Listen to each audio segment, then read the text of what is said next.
If peace is a direct result of having retirement accounts, health insurance, and safety nets in society, then why do we have so much anxiety? Have we been lied to believe that peace can be purchased at a price? Hi, my name is Sita. I create homemaking videos and share the good news of God that has changed my life.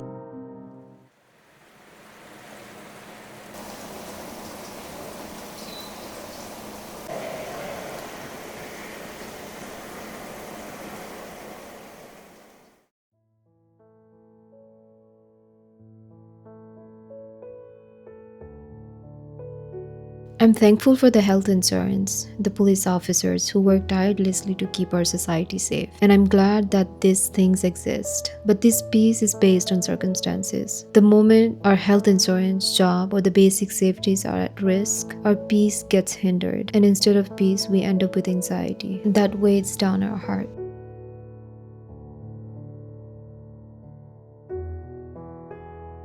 A recent study showed nearly half, 48% of Americans said that they are more anxious than they were last year, an increase from 43% in 2025.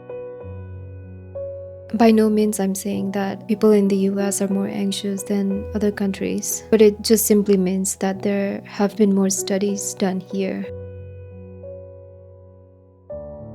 But let's just use USA as an example. It is one of the most successful countries in the world, with rapid growth in economy and technological domains. And despite all the success, more than 160 million people are anxious about their personal finances and the emerging technology. The very successes that once promised to bring us peace are now causing anxiety.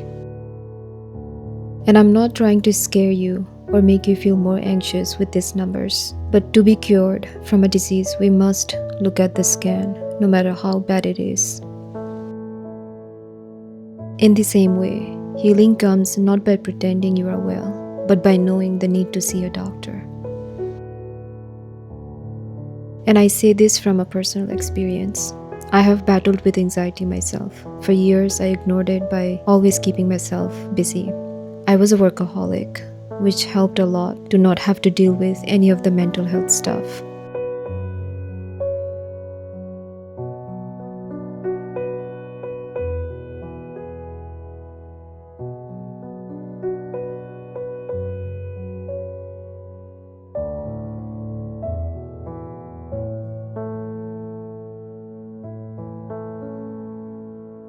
But when the worldwide pandemic took place, like everyone else, I was also forced to pause.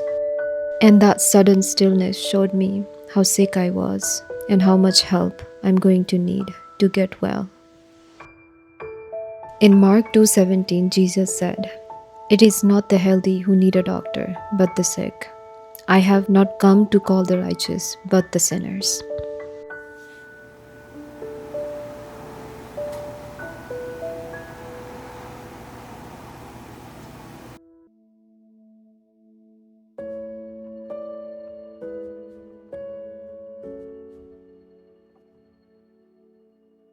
You see, Jesus came not for the people who thought they were good enough, that they don't need a God to save them, but He came for those who knew they had messed up, that they were sick and they were sinners, and they're going to need a lot of mercy from Him.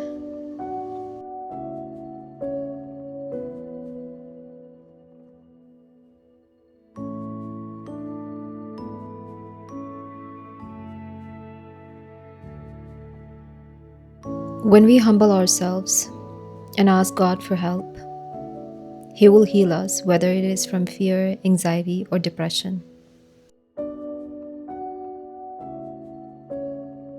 I like this illustration C.S. Lewis gave in his book Mere Christianity.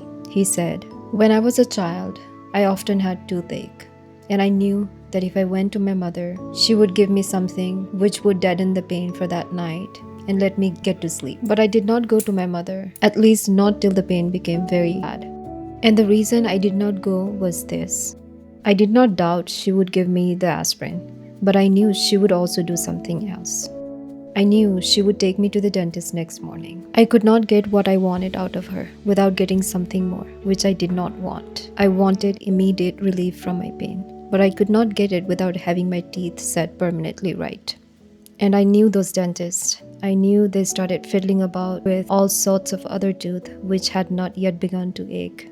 They would not let sleeping dogs lie. If you give them an inch, they took a mile. Now, if I may put it that way, our Lord is like the dentist. If you give him an inch, he will take a mile.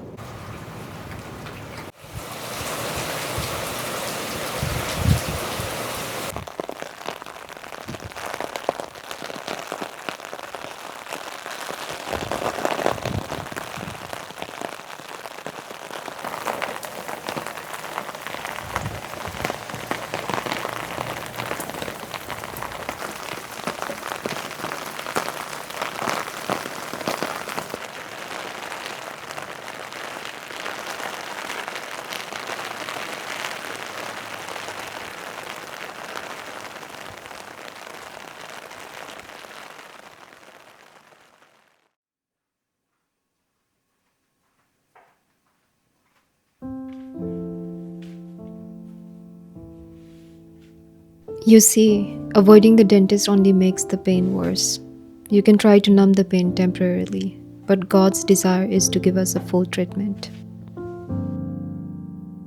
And when you go to God for help, He will not only heal you, but will give you His peace, peace that will make no sense.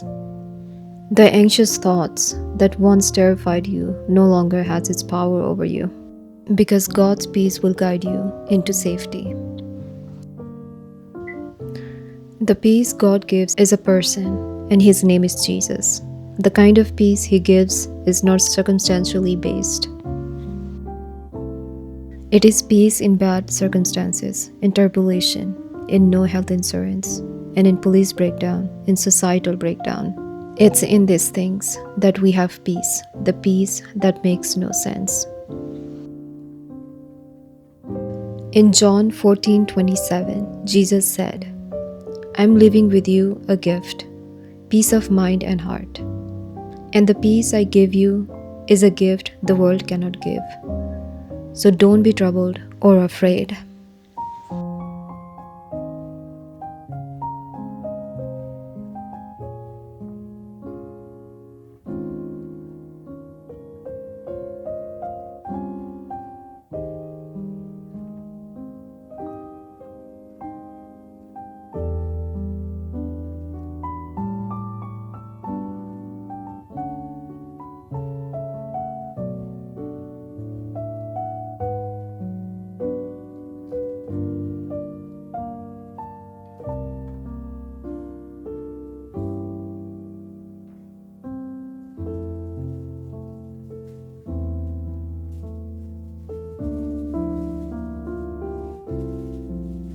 Well, friends, that's all I have for today.